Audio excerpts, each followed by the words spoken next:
Hey guys, it's Jim. Welcome to my kitchen.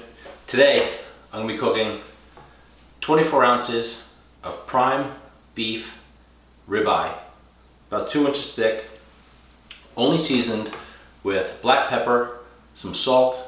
I'm going to throw in some rosemary, some butter, some garlic, and we're going to start by throwing it in the oven to bring up the temperature so it's evenly cooked throughout. Then I'm going to finish it off in a stainless steel pan on the stove. You could use stainless steel, you could use a heavy cast iron pan, whichever you prefer. First I'm going to start by seasoning this with a bunch of good quality salt, whether it be, I'm using some pink Himalayan sea salt. Coat it liberally on both sides, pat it in.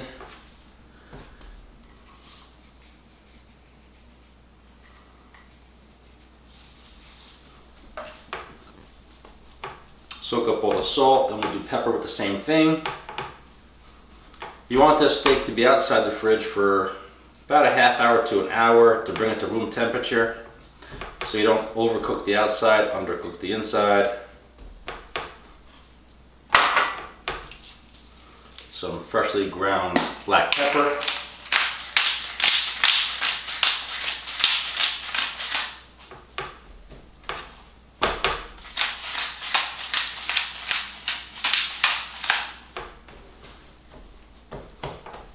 Pick up all those little pieces.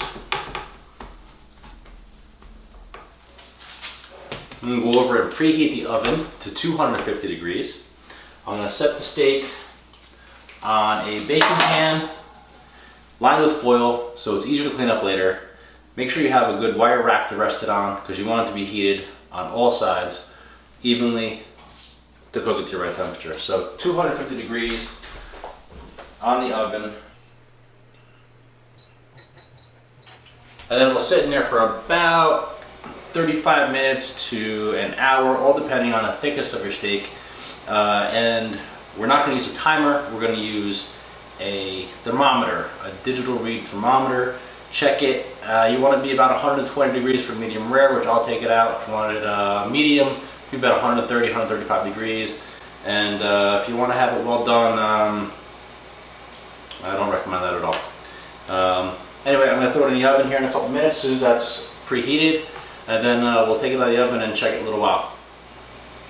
The oven is preheated, so we are going to put the steak in the oven, roughly an hour for a steak this size. Checking the temperature. Later on, I'm looking for about 120 degrees. In the meantime, I will prep some asparagus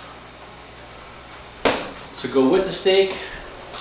I'll also crack a bottle of wine.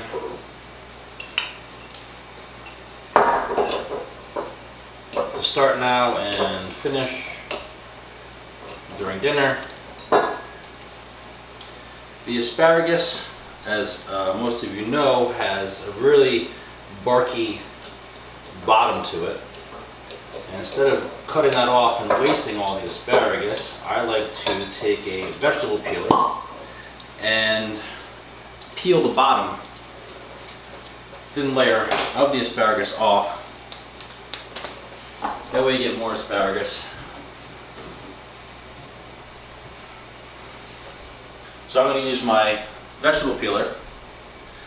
Let's cut off a little bit of the bottom of these.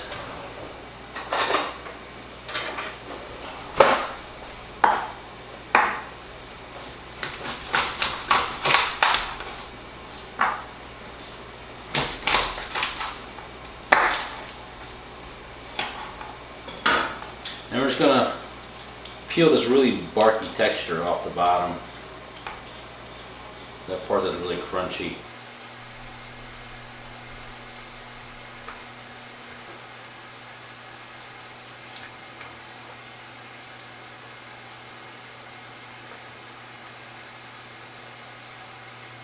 They will look similar to this with the bottoms shaved off, and you won't have that crunchy bark on the bottom. I'm going to season it with just salt, pepper, I'll put a little bit of homemade butter, well, not homemade butter, but a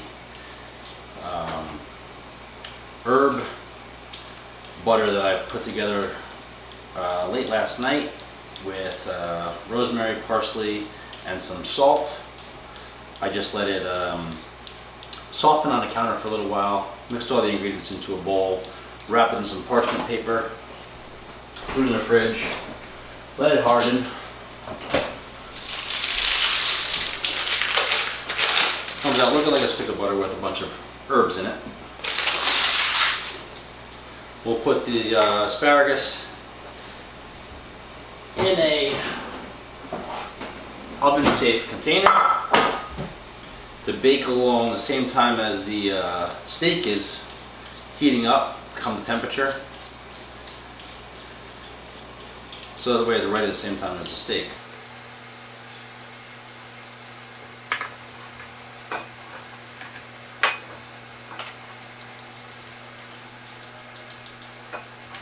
I'm going to add some olive oil.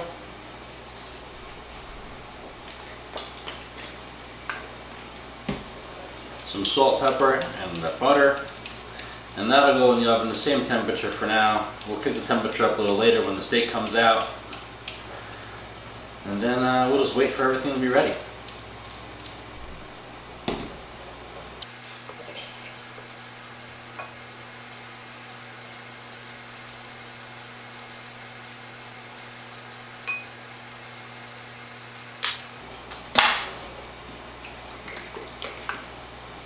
Coat it with olive oil, some black pepper,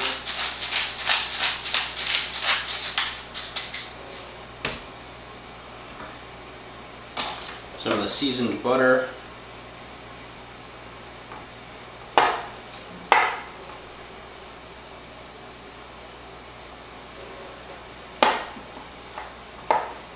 the rest of this butter we're going to use later on to sear the steak. And that'll go in the oven along with the steak. That'll probably take about 15-20 minutes to cook, all depending on the size of the asparagus that you have. In the meantime, I'm going to have some wine and I'll be back in a little bit. Okay, let's check the temperature of the steak with the digital read thermometer. It's been in about 45 minutes.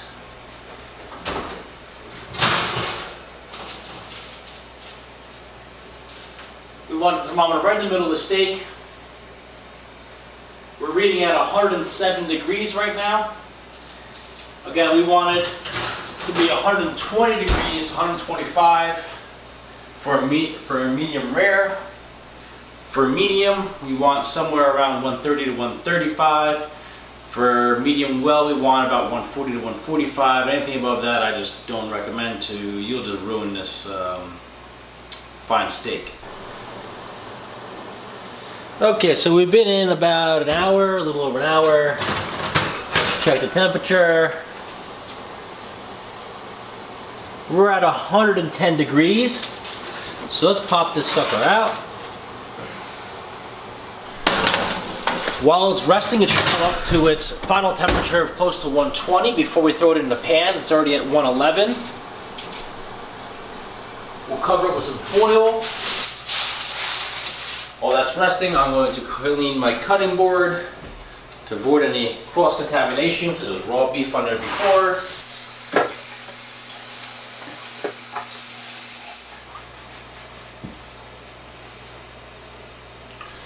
Now it's time to heat up the stainless steel pan or cast iron pan, whichever you're using. We're going to put it on a high to medium-high heat. We want this pan smoking hot. We're going to put a bunch of olive oil in it, some of our herb butter, our rosemary, some fresh garlic. The garlic we don't have to peel, just lightly crush it.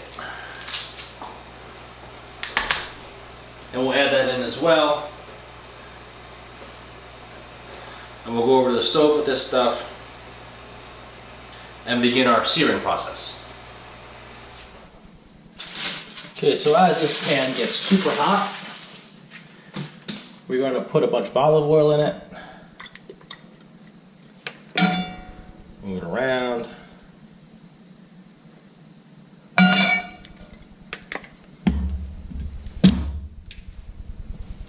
And this should get a nice sizzle sound when it hits the pan.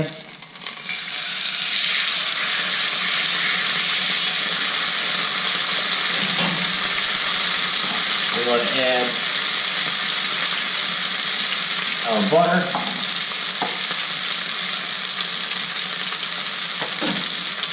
A good amount of butter.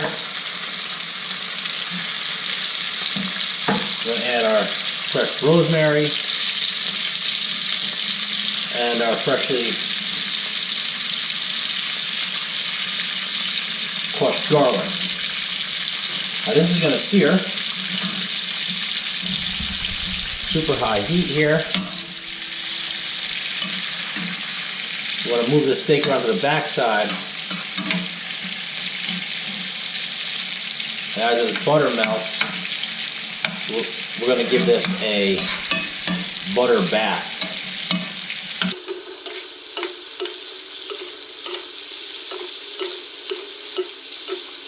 This will do for a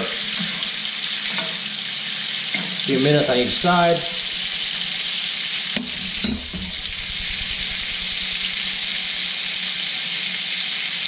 Then we'll flip and repeat the process on the other side. Then we'll go back to slicing and eating.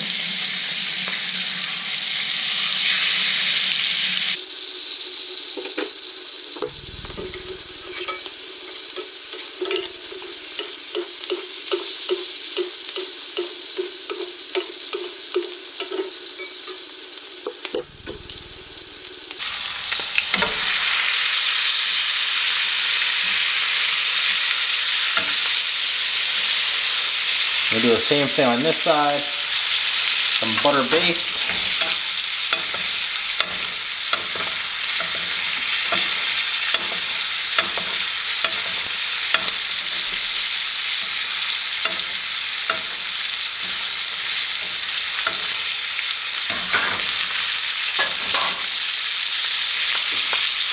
The herbs up on top of here really get the flavor in there.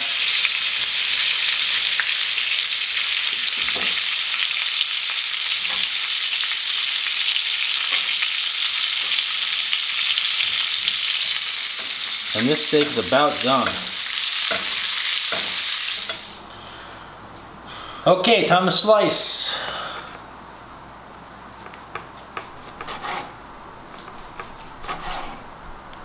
For that perfect, nice, juicy red center. Nice medium rare.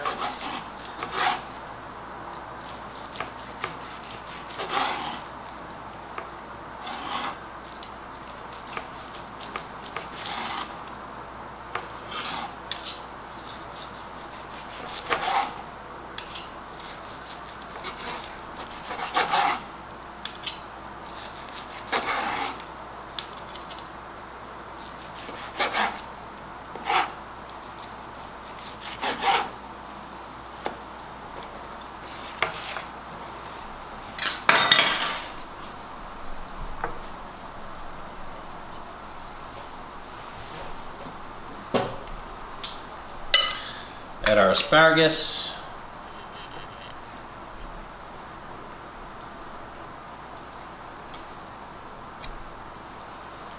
And I'm ready to eat. So we have our prime ribeye cooked to a perfect medium rare, reverse seared, so we have a crispy outside crust full of flavor, along with some roasted asparagus. And we have a little bit of wine left for dinner. Thanks for watching. I'll be back soon with some more of my creations. If you want to see anything special, please comment below. Thanks.